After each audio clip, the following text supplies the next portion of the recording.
Guys, let's get ready with me. আমি মৌমিতা, আর আজ আমি যাচ্ছি আমার শহর শান্তিপুরের রাজ উৎসব দেখতে। তো আমি শাড়ি পরে নিয়েছি।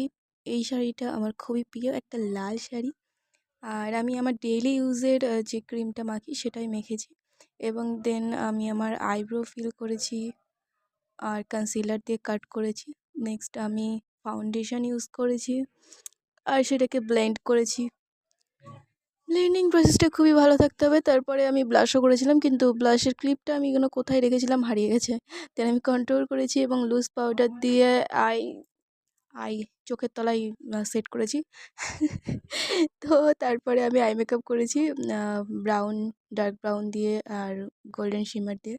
আর নেক্সট কী করেছি, এই যে eyeliner and mascara and then setting spray দিয়ে পুরো মেকআপটাকে সেট করে ফেলেছি এবং ড্যাব ড্যাব করে লিপস্টিক পরে ফেলেছি। না হালকা ছিল, কিন্তু এখন ডিপ লাগছে। দেন আমি আমার পারফিউম লাগিয়ে নিয়েছি এবং this is my final look. Comment করে জানাও কেমন লাগছে।